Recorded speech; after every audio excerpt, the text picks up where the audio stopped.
Hello student, welcome in Guwahati nursing classes. हमारा जो series चल रहा है रैपिड फायर एमसीक्यू, उस सीरीज के बारे में बात करेंगे। आज इस सीरीज का फर्स्ट एमसीक्यू क्या है? The nurse is caring for an 8-year-old child following a routine tonsillotomy, which finding should be reported immediately. Question पूछा गया है, एक नर्स है जो 8-year चाइल्ड का केयर कर रही है, तो उसमें रूटीन टॉन्सिलोटोमी वाला चाइल्ड है, तो कौन सा फाइंडिंग है जो हमें क्या करना है, इमीडिएटली रिपोर्ट करना है। Option A reluctance to swallow, option B drooling of blood in saliva, option C an exactly temperature 99 degree Fahrenheit, option D high pitch sound when breathing.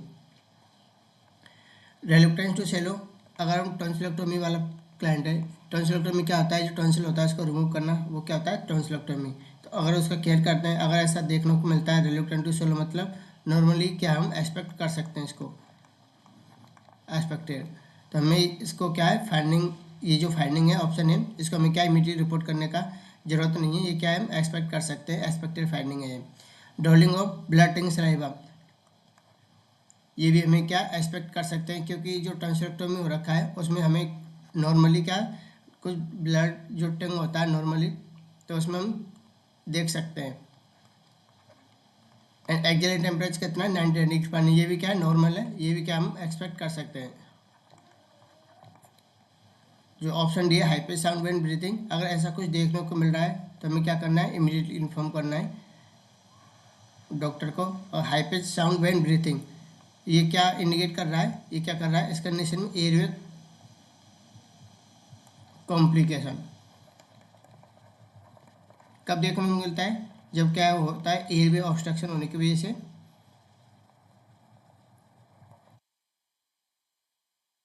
जब किसी पेशेंट का एयरवे ऑब्स्ट्रक्शन होगा तो उसमें जो patient breathing लेगा, breathing के time अगर हाई पिच साउंड देखने को मिल रहा है तो वो क्या है, एबनॉर्मल फाइंडिंग होती है।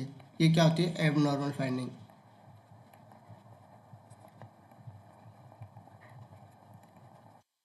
जो हाई पिच साउंड होता है वो कैसा साउंड होता है, स्ट्राइडर, और हमें पता है जो स्टार्टर होता है वो कैसा होता है साउंड, एबनॉर्मल साउंड होता है, एबनॉर्मल फाइंडिंग होती है। तो ऐसा कुछ देखने को मिलता है तो हमें क्या करना है, इमीडिएटली इन्फॉर्म करना है डॉक्टर को। ये क्या इंडिकेट करता है, इसकी वजह से क्या हो रखा है, जो पेशेंट है उसका क्या रखा है, एयरवे ऑब्स्ट्रक्शन हो रखा है, उसकी वजह से जब पेशेंट ब्रीथिंग लेगा उसकी वजह से जो साउंड देखने को मिलेगा वो कौन सा देखने को मिलेगा, स्टार्टर साउंड। और हमें पता है जो स्टार्टर साउंड होता है वो क्या होता है, हाई पिच साउंड होता है और एबनॉर्मल साउंड होता है। तो हमें क्या करना है, इसको इमीडिएटली इन्फॉर्म करना होगा। तो इसका राइट आंसर क्या है, ऑप्शन डी, क्या high pitch sound when breathing, when complication from tonsillotomy is respiratory stridor, जो कैसा होता है, हाई पिच साउंड होता है। ये कब देखने को मिलता है, जब पेशेंट का एयरवे क्या होता है, ऑब्स्ट्रक्शन हो रखा हो। ये क्या एक इमरजेंसी कंडीशन होती है, तो हमें क्या करना है, इसको इमीडिएटली इन्फॉर्म करना होता है। ऑप्शन ए बी सी ये क्या एक्सपेक्टेड फाइंडिंग है, टॉन्सिलोटोमी हम इसको क्या कर सकते हैं, एक्सपेक्ट कर सकते हैं, ये देखने को मिल सकता है normally. The nurse is admitting a client with suspected duodenal ulcer. The client will most likely finding report that is abnormal discomfort lessen when is। Question पूछा गया है, नर्स है जो सस्पेक्ट क्या कर रही है, डोडोनल अल्सर, क्या है डोडोनल अल्सर क्लाइंट है, तो कौन सा रिपोर्ट फाइंडिंग है जिसकी वजह से क्या है, एब्डोमिनल डिस्कम्फर्ट लेस देखने को मिलेगा, मतलब डिक्रीज देखने को मिलेगा। Option A skip a meal, option B rest in low followed position, option C eat a meal, option D sit upright after eating. तो डोडोनल अल्सर होता है वो क्या होता है, जो पेप्टिक अल्सर होता है हमारा, एक पेप्टिक अल्सर वो हमारे दो टाइप का होता है। फर्स्ट गैस्ट्रिक अल्सर, सेकंड होता है डोडोनल ulcer.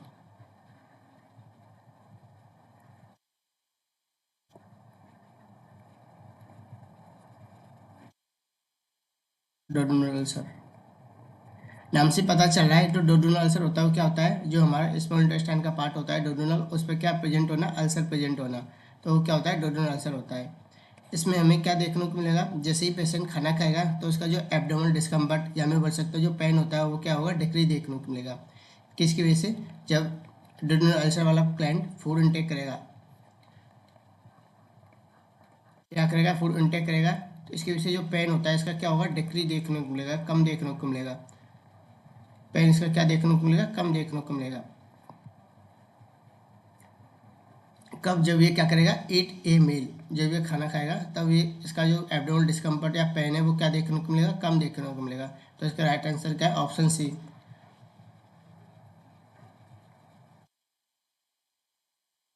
Eat a meal, food stimulate the release digestive juice and substance neutralise the acidic pH. The acidic food reach the duodenum and neutralize to normal pH. Enhance the relief pain is experienced.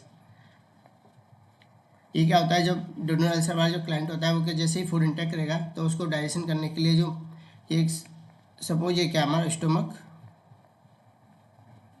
और इसके नीचे क्या होता है, डोडोनल, और ये क्या है, पाइलोरस स्फिंक्टर। ये क्या हमारा डोडोनल, ये क्या हमारा स्टोमक, दोनों के बीच में जो कनेक्शन कराता है वो क्या है, पाइलोरस इंस्पेक्टर होता है।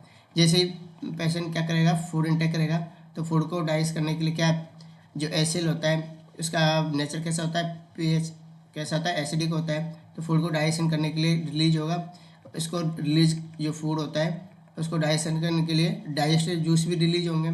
तो जैसे ही फूड इंटेक करेगा तो जो पाइलोरस इंस्पेक्टर होता है ये क्या होता है, क्लोज होता है। इसकी वजह से जो फूड डाइजेशन होगा तो पेन रिलीफ क्यों देखने को मिलेगा। जो डोडोनल अल्सर पे क्या हो रहा है, अल्सर हो रखे हैं, इधर में क्या हो रखे हैं, अल्सर हो रखे हैं। जैसे ये तो क्या होगा, पाइलोरस इंस्पेक्टर फूड को डाइजेशन करने के लिए क्लोज होगा। जैसे ही पीएच फूड होगा तो फूड को डाइजेशन करने के लिए पीएच जो एसिडिक नेचर का होता है रिलीज होगा, और उसको डाइजेस्ट करने के लिए फूड को डाइजेस्टिव जूस भी रिलीज होंगे। तो जो पीएच होता है उसकी वजह से क्या है, पीएच क्या है हमारा एसिडिक होता है। अगर ये अल्सर पर टच होगा, कांटेक्ट में होगा तो पेन कॉज करेगा। तो इसको क्या न्यूट्रलाइज कर देते हैं, कौन, डाइजेस्टिव जूस क्या करते हैं, डाइजेस्टिव जूस को न्यूट्रलाइज कर देते हैं, जिससे क्या होता है, पेशेंट को पेन नहीं होता।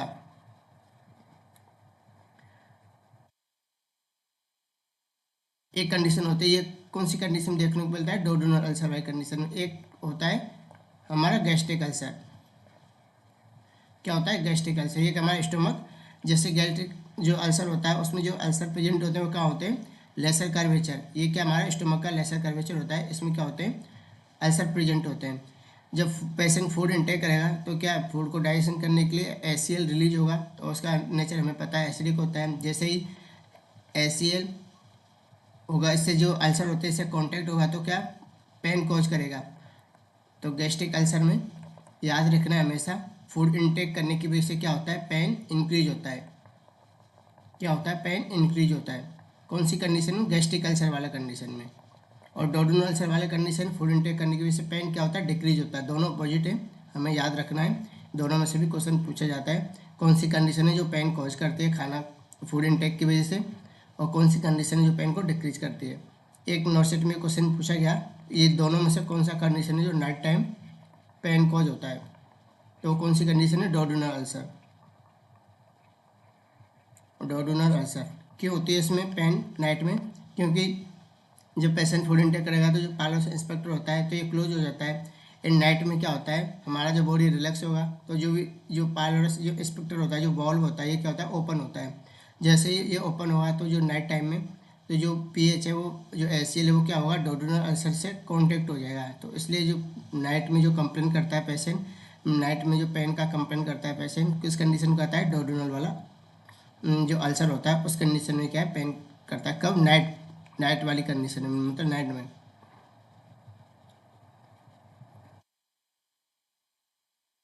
तो इसका राइट आंसर क्या था, ऑप्शन सी, ईट ए मील, खाना खाने की वजह से तो एब्डोमेन डिस्कम्फर्ट, पेन डिक्रीज होता है। कौन सी कंडीशन में, डोडोनल अल्सर वाली कंडीशन में। एक क्वेश्चन ही पूछा जाता है, जो पेप्टिक अल्सर होता है, पेप्टिक अल्सर, उसका मोस्ट कॉमन जो बैक्टीरियल कॉज होता है कौन सा आता है, H pylori, H pylori bacteria.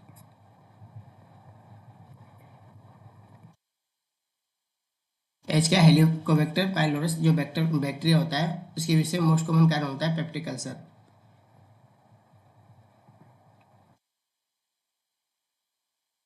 A client with hyperthyroidism is taking lithium carbonate to inhibit thyroid hormone release, which complaint by the client should alert the nurse to problem with the client medication। Question पूछा गया, client क्या, हाइपरथायरॉइड वाला client है जो क्या ले रहा है, लिथियम कार्बोनेट ले रहा है। क्यों ले रहा है, थायराइड हार्मोन को इनहिबिट जो थायराइड हार्मोन रिलीजिंग जो हार्मोन है उसको इनहिबिट करने के लिए। तो कंप्लेन कर रहा है client, problem with the client medication, जो मेडिकेशन ले रहा है क्लाइंट उसकी वजह से क्या कंप्लेन कर रहा है, तो उस नर्स को अलर्ट रहना है किसकी वजह से,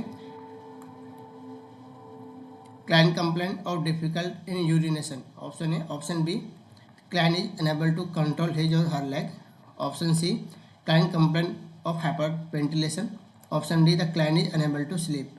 तो क्वेश्चन में हमें क्या पूछा है, इनडायरेक्टली क्या पूछा है, लिथियम टॉक्सिसिटी के बारे में पूछा है, क्योंकि जो क्लाइंट ड्रग ले रहा है लिथियम कार्बोनेट उसके वजह से क्या कंप्लेन हो सकता है, तो ये क्या है लिथियम टॉक्सिसिटी के, लिथियम टॉक्सिसिटी।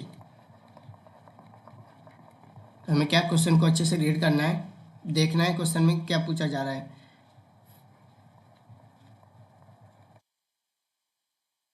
कंडीशन में जो लिथियम टॉक्सिसिटी के जो साइन सिम्टम होते हैं क्या होता है, फर्स्ट एटैक्सिया। एटैक्सिया क्या आता है, अनकोऑर्डिनेटेड मूवमेंट ऑफ मसल्स, जो मसल्स मूवमेंट होता है वो कोऑर्डिनेशन में नहीं रहता है, अनकोऑर्डिनेशन में होता है, मतलब एबनॉर्मल मूवमेंट रहता है। नोजिया, वोमिटिंग, ब्लड विजन,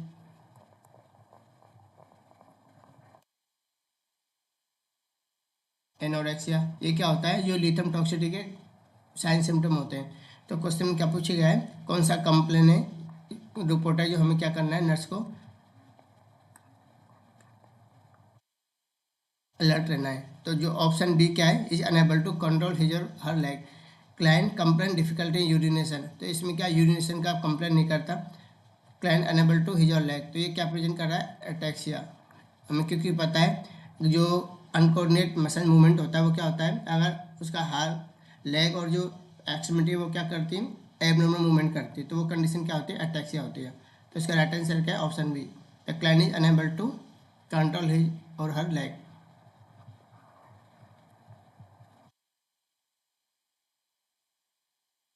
तो इसका राइट आंसर क्या है, option B, the client complain hyperventilation and unable to sleep. ये क्या लिथियम टॉक्सिसिटी के साइन सिम्टम नहीं होते, तो क्या होता है, एटैक्सिया। ये क्या होता है, अनकोऑर्डिनेट मसल मूवमेंट।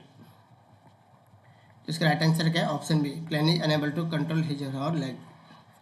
ये क्या होता है, experience sign symptom lithium toxicity, जो सिम्टम होता है क्या होता है, एटैक्सिया।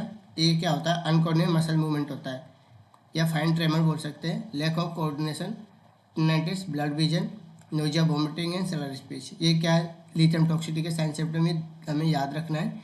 जो लिथियम टॉक्सिसिटी होता है, हम नॉर्मली जो लिथियम का वो होता है नॉर्मल वैल्यू कितना होता है, एक होता है प्रोफाइलैक्सिस, एक होता है थेराप्यूटिक, ये हमें काफ़ी बार डिस्कस किया है। जो प्रोफाइलैक्सिस जो लिथियम होता है वो कितना होता है, उसका डोज 0.5 टू 0.8 mg/dl। ये क्या है, ये क्या है, प्रोफाइलैक्सिस लिथियम का डोज होता है। एक होता है थेराप्यूटिक, ये क्या होता है, 0.8 टू 1.2 mg/dl। ये क्या होता है, थेरापेटिक डोज होता है। लिथियम का टॉक्सिसिटी हम कितना डोज पे मानते हैं, मोर देन 1.5 mg/dl। अगर लिथियम डोज ये क्या होता है, माइल्ड टॉक्सिसिटी होता है, माइल्ड टॉक्सिसिटी।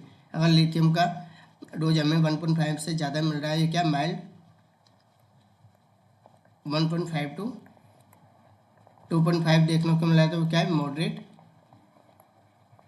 इसकी टॉक्सिसिटी से काफ़ी बार क्वेश्चन पूछा गया है, तो याद रखना है। अगर मोर देन हमें 2.5 से अगर ज़्यादा देखने को मिल रहा है, वो क्या है, सीवियर, सीवियर। तो ये हमें नॉर्मली डोज याद रखना है। प्रोफाइलैक्सिस का क्या है, थेरापेटिक का क्या डोज है, और कितने पे हम कितना टॉक्सिसिटी पे हम माइल्ड मॉडरेट सीवियर इंडिकेट करते हैं लिथियम टॉक्सिसिटी। तो उसका जो अर्ली सिम्टम होता है क्या हमें याद रखना है, क्या ट्रेमर होता है, ट्रेमर या सीजर। नेक्स्ट क्या है, एक 2 month old infant just leave her first टेटाइमोन injection, the nurse to tell the mother that immunization. 2 month का इन्फेंट है, क्या है, 2 मंथ ओल्ड इन्फेंट है, 2 मंथ ओल्ड इन्फेंट है जो रिसीव कर रहा है क्या, टेटाइमोन इंजेक्शन। इसके लिए जो nurse should be tell mother को क्या बोलेगी, इसके इम्यूनाइजेशन के बारे में। तो कौन सा इम्यूनाइजेशन है जो 2 मंथ ओल्ड पे हमें रिसीव करना है, option A will need to be repeated when the child is 4-year-old age of age. Option B is given to determine whether the child is susceptible to pertussis. Option C is one of series of injection that protect against DPT and HIV. क्या है? H influenza B. Option D is one time injection that protect against MMR and varicella. तो हमें पता है जो 2 month old infant होता है उसमें जो इम्यूनाइजेशन शेड्यूल होता है, इम्यूनाइजेशन शेड्यूल किस में? टाइटामोन इंजेक्शन में. तो क्या होता है 2, 6 एंड 12 मंथ पे हमें क्या है इंजेक्शन इम्यूनाइजेशन का लगाना होता है. ये कब लगाना होता है? किसको प्रोटेक्ट करने के लिए? डीपीटी और एव को प्रोटेक्ट करने के लिए. तो इसका राइट आंसर क्या है? Option B given determine whether the child option C is one of series of injection that protect किससे? अगेंस्ट द डीपीटी एंड मतलब एच इन्फ्लुएंजा बी. तो इसका राइट आंसर क्या है? Option C one of series injection that protect the against DPT and Hib. जो टेटामोन जो होता है क्या होता है? एडमिनिस्टर कब करते हैं? प्राइमरी सीरीज ऑफ 3 इम्यूनाइजेशन होता है 2, 4 एंड 6 मंथ. जो इसका बूस्टर डोज लगता है वो कब लगता है? 12 से 14 मंथ ऑफ एज पर लगता है. इसको प्रोटेक्ट करने के लिए diphtheria, pertussis, tetanus and H influenza B को प्रोटेक्ट करने के लिए 2, 4, 6 मंथ में हमें ये इंजेक्शन लगाना होता है. कौन सा? टेटामोन. जो सेकेंड इंजेक्शन लगता है इसका कब लगता है? बिफोर 4 एज इसका क्या लगता है? सेकेंड इंजेक्शन लगता है. Immunisation not use diagnostic tool पर परटूसिस के लिए डायग्नोस्टिक के लिए यूज नहीं करते. वन टाइम इंजेक्शन यूज नहीं करते. Protect against measles, mumps, rubella and varicella. तो उसका जो टाइटामोन का जो इंजेक्शन लगता है वो कब लगता है? 2-4 मंथ पर लगता है. 2-4 मंथ पे. और इसका जो बूस्टर डोज है वो कब लगता है? 12 एंड 14 मंथ ऑफ एज पे लगता है. किसको प्रोटेक्ट करने के लिए? डीपीटी और H influenza B. The nurses care for client hospitalized with bipolar disorder, manic phase, which following meal would be best for the client with mania. तो bipolar वाला डिसऑर्डर है कौन सा फेज है? मैनिक वाला फेज है. हमें पता है जो बाइपोलर डिसऑर्डर होता है वो कितने टाइप का होता है? एक होता है डिप्रेशन, एक होता है मैनिक. तो हमें क्या पूछा है? Manic phase. मैनिक फेज में जो हमें बेस्ट डाइट है मील है वो कौन सा क्लाइंट को देना है? Option A cannabis bean, canned beans. Option B grapefruit juice. Option C coffee and option D cold water fish. तो मैंने वाले क्लाइंट में हमें क्या देना है? Cold water fish. तो इसका राइट आंसर क्या? Option D cold water fish. ये क्या होता है? High level of omega fat होता है जो इम्प्रूव करता है क्लाइंट की कंडीशन को. बाइपोलर डिसऑर्डर वाला जो क्लाइंट है उसकी जो मैनिया फेज है उसकी कंडीशन क्या करता है? वो इम्प्रूव करता है. डिप्रेशन, मैनिया, मेंटल हेल्थ जो डिजीज होती है उसमें ये क्या करता है? जो कोल्ड वाटर फेस होता है इसमें क्या प्रेजेंट होता है? हाई ओमेगा फैट प्रेजेंट होता है. जो कोल्ड वाटर फेस होता है सैल्मन या मेस्कल रिच ओमेगा 3 फैट होता है जो कैन बेनिफिट द क्लाइंट, जो मैनिया वाले क्लाइंट के लिए बेनिफिट रहता है.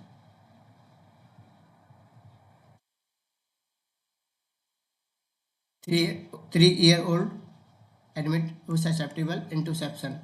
क्या suspected? Due to suspected interception which finding associated with the interception. तो 3-year-old चाइल्ड है उसमें क्या सस्पेक्ट है? इंटरसेप्शन. उसमें जो फाइंडिंग है हम क्या एसोसिएट कर सकते हैं? Option A projectile vomiting, option B loose foul smelling stool, option C red currant jelly stool, option D ribbon like stool. तो जो स्टूल इंटरसेप्शन होता है उसमें जो फाइंडिंग होती है वो क्या प्रेजेंट होता है? Red currant jelly stool. तो इसका राइट आंसर क्या है? Option C red currant jelly stool. जो इंटरसेप्शन होता है वो क्या होता है? बाउल ऑब्स्ट्रक्शन वाली कंडीशन होती है. Form of bowel obstruction, segment intestinal telescope into the adjoining intestinal lumen. ये क्या होता है? इंटरसेप्शन क्या होता है? टेलीस्कोपिंग और इंटेस्टाइनल, मतलब जो इंटेस्टाइनल जो होता है उसका जो टेलीस्कोप हो जाए मतलब एक दूसरे के ऊपर क्या स्लिप हो जाता है. किसकी वजह से? बाउल ऑब्स्ट्रक्शन की वजह से. तो ये क्या करता है? जो ऑब्स्ट्रक्शन होता है उसकी वजह से क्या आता है? Impairment of blood supply impairment होगा. इसकी वजह से क्या होगा? इस्चेमिया होगा. जो इंटेस्टाइनल म्यूकोसा होता है वो insensitive to ischemia and react to slugging of into bowel creating blood supply interrupt होने की वजह से, ऑब्स्ट्रक्शन होने की वजह से क्या होगा, इस्टीमिया होने की वजह से हमें जो इसका बाउल का जो कलर होगा वो कैसा दिखाई देगा, रेड कलर जेली स्टूल जैसा दिखाई देगा। क्या इसकी वजह से क्या होगा, red colour jelly stool present होगा। ये क्या होता है, stool contain blood and mucus.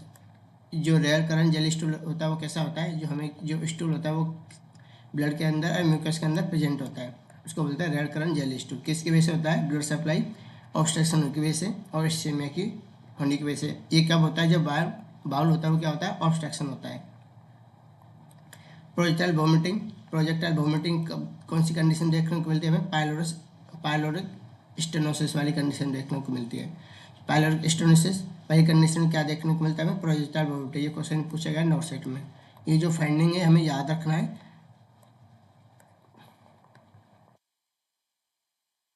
Loose foul smelling stool कब देखने को मिलता है, infectious gastroenteritis. Ribbon like stool हमें कब देखने को मिलता है, स्प्रंग डिजीज। जो स्प्रंग डिजीज होती है उसमें क्या देखने को मिलता है, रिबन लाइक स्टूल देखने को मिलता है। एक line is being treated for cancer with linear acceleration radiation. The physician has marked radiation side with blue marking pen the nurse. तो क्या ट्रीटमेंट कर रहे हैं, कैंसर वाला क्लाइंट है उसके लिए क्या रेडिएशन यूज कर रहे हैं, तो फिजिशियन ने क्या करा है, रेडिएशन साइड पर क्या करा है, ब्लू मार्किंग पेन कर रखा है। तो नर्स क्या करेगी, option A remove the unsightly marking the acetone और alcohol with acetone or alcohol. Option B, put the little baby powder over the irritated area. Option C, cover the radiation with side with loose gauze dressing. Option D, refrain from the soap, using soap and lotion on the mark area. तो हमें क्या करना है, अगर किसी area को हमें क्या करना है, रेडिएशन करना है, तो उससे क्या करता है फिजिशियन, उसको ब्लू मार्क कर देता है, ब्लू पेन से क्या करता है, मार्क कर देता है। क्यों करता है, क्योंकि हमें क्या पड़ता है, चलता है इससे जो एग्जैक्ट लोकेशन का पता चलता है, किस जगह पे किस प्लेस पे हमें क्या करना है, रेडिएशन को परफॉर्म करना है, रेडिएशन को लगाना है। तो इससे क्या करेगा, सपोज ये मेरा हैंड है, अगर इस पर क्या करना है, रेडिएशन लगाना है, तो क्या करना है, फिजिशियन क्या करेगा, इस हैंड पे क्या करेगा, उसी जगह पे एक्यूरेट प्लेस पे क्या करेगा, ब्लू मार्किंग करेगा। तो हमें क्या करना है, हमेशा याद रखना है इस कंडीशन में, हमेशा क्या करना है, refrain from the using soap and lotion on the mark area. जिस जगह पे मार्क एरिया करा हुआ है ब्लू पेन से, उसको क्या करना है, उस जगह पे सोप एंड लोशन से हमें क्या करना है, उस जगह को बिल्कुल टच नहीं करना, मतलब बचना चाहिए उसको। रिफ्रेन मतलब क्या होता है, बचना चाहिए सोप एंड लोशन लगाने से उस एरिया को। तो इससे क्या होगा, अगर हम उसको अगर सोप एंड लोशन से उसको क्लीन कर देंगे तो हमें एग्जैक्ट लोकेशन का पता ही नहीं चलेगा कि कौन सी जगह पे हमें क्या करना है, रेडिएशन करना है। राइट, तो इस कंडीशन में इसका राइट आंसर क्या है, option D, refrain from the using soap and lotion on the mark area. जिस जगह पे मार्क एरिया हो रखा है उस जगह को हमें टच नहीं करना है बिल्कुल, ना तो सोप एंड लोशन ना तो पाउडर, कुछ भी यूज नहीं करना, उस मार्क एरिया को टच ही नहीं करना होता। इससे हमें ऐसे बच के रहना मतलब उसको क्या टच नहीं करना, उससे दूर रहना चाहिए, मतलब बच के रहना चाहिए, उससे सोप एंड लोशन यूज नहीं करना चाहिए, क्योंकि इससे हमें पता नहीं चलेगा एग्जैक्ट लोकेशन का, तो हम उस एग्जैक्ट लोकेशन पे हम रेडिएशन भी परफॉर्म नहीं कर पाएंगे। इस कंडीशन का राइट आंसर क्या है, option D, refrain from using soap and lotion on the mark area.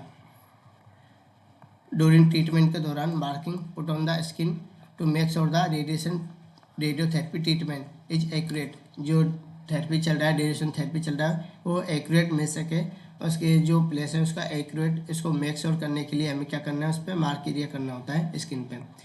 किससे, ब्लू पेन से। Nurse not use water soap and lotion on the mark area to ensure the don't fade and move.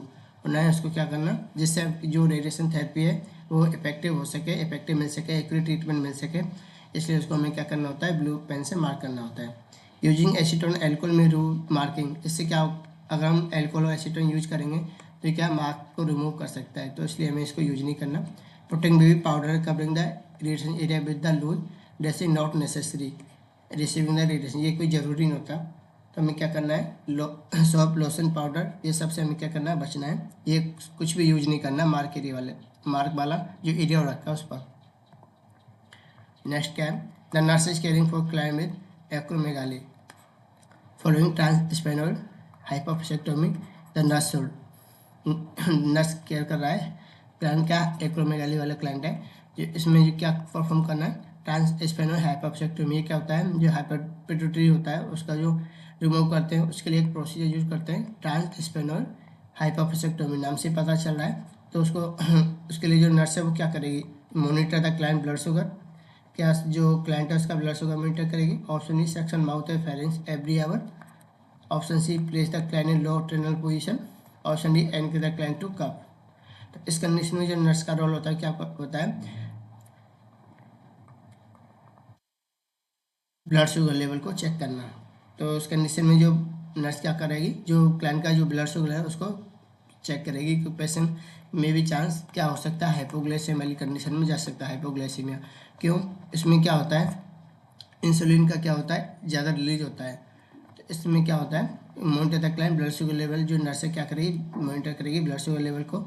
जो growth hormone होता है level generally decrease rapidly after the हाइपोप्सेक्टोमी।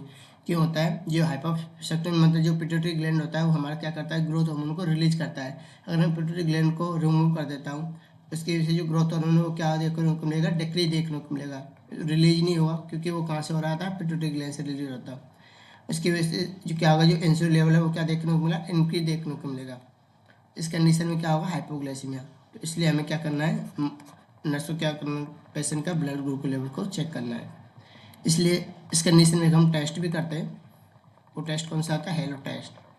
जो hello test होता है वो किस कंडीशन क्यों करते हैं, CSF को लीकेज को पता करने के लिए, राइट। तो इस कंडीशन में हमें क्या करना है, ब्लड ग्लूकोज लेवल को मॉनिटर करना है पेशेंट का। सक्सिन ट्रोमेटाइज द ऑरल म्यूकोसा, ये क्या है, और ट्रोमेटिक हो सकता है, इंजरी को वर्स कर सकता है, इसलिए हमें सक्सिन नहीं करना।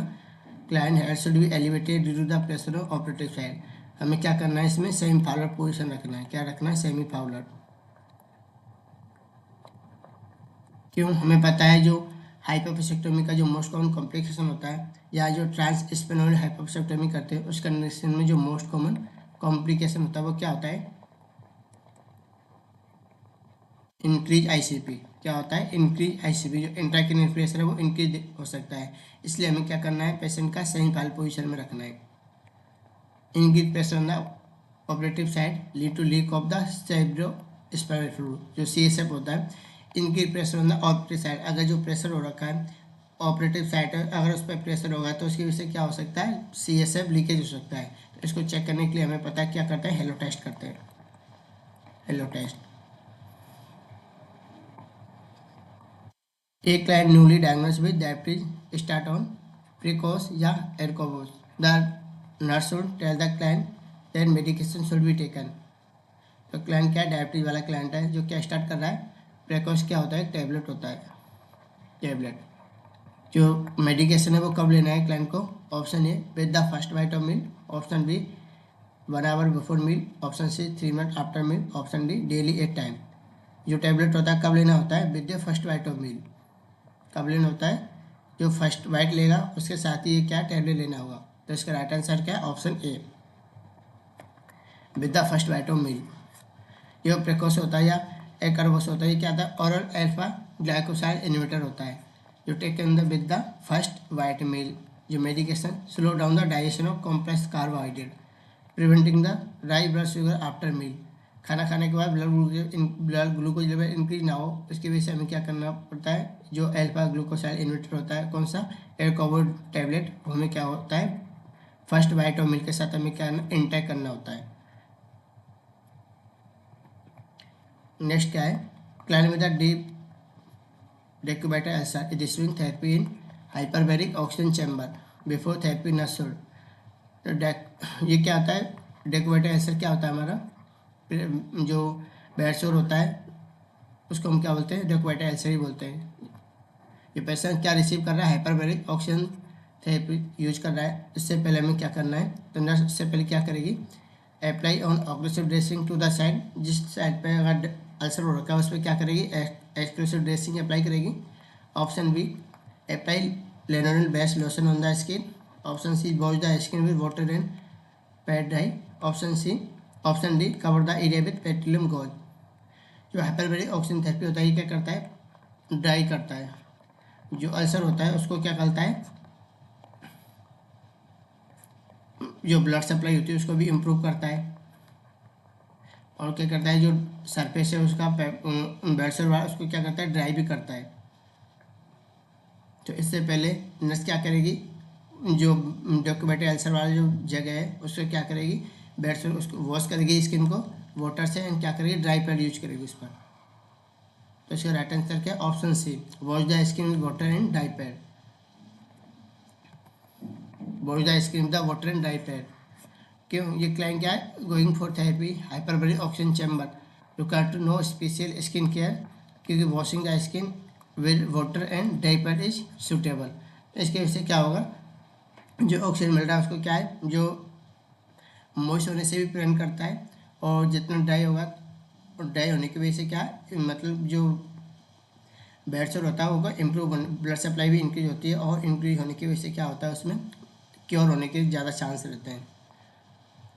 ऑप्शन ए बी डी क्या, lotion, petroleum product, perfume and exfoliating interest with the oxygenation of skin. ये क्या करते हैं, जो ऑक्सीजन मिलना चाहिए स्किन को वो क्या है उसमें इंटरप्ट करेगी, इंटरफेयर करेगी, इसकी वजह से क्या है और वर्ष हो सकती है कंडीशन। ये हमें यूज नहीं करना, लोशन, पेट्रोलियम प्रोडक्ट या एक्सफोलिएटिंग हमें यूज नहीं करना। नेक्स्ट क्या है, एक client with laryngectomy return from surgery with nasogastric tube in place, primary reason for the placement of nasogastric tube is to. Client क्या है लेंजेक्टोमी से रिटर्न हुआ है, तो हमें क्या करना है, सो नेजोगैस्ट्रिक ट्यूब एनजी ट्यूब में क्या प्लेस करना है। तो जो हम एनजी ट्यूब लगाएंगे उसमें इसका प्राइमरी रीजन क्या है, option A prevent the swelling और dysphagia, option B decompress the stomach via suction, option C prevent the contamination of the suture line, option D promote healing of oral mucosa. जो हम लेंजेक्टोमी वाले client होता है उसमें NG tube लगाने का हमारा क्या पर्पज होता है, जो सूचर लाइन लगा हुआ है उसमें क्या है उसको कंटामिनेट ना हो, सूचर लाइन इंटरप्ट ना हो, रिमूव ना हो, उसको प्रिवेंट करने के लिए हमें क्या करना है, एनजी ट्यूब प्लेस करना होता है लेंजेक्टोमी वाले क्लाइंट में। तो इसका राइट आंसर क्या, option C, prevent the contamination of suture line.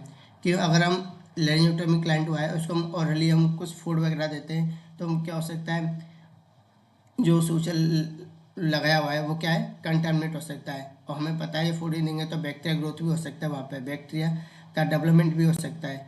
हमें पता है जो फूड होता है वो क्या है, अगर लेंजेक्टोमी कर रखा है पेशेंट का, ऑरली हम फूड इंटर कराते हैं उसको, तो क्या सूचर लाइन भी इंटरप्ट हो सकता है, और उसकी वजह से क्या है बैक्टीरियल ग्रोथ होने के भी चांस रहते हैं, ऑरली हम फूड इंटर कराते हैं तो इस कंडीशन में। तो इसको हम प्रिवेंट करने के लिए हमें क्या करना होता है, एनजी ट्यूब प्लेस करना होता है पेशेंट को।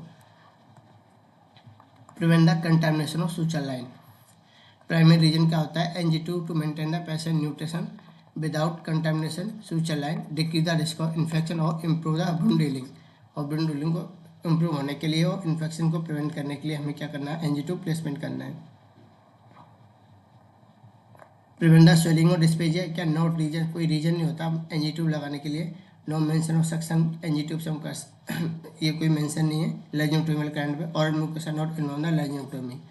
तो इसका राइट आंसर क्या है, ऑप्शन सी।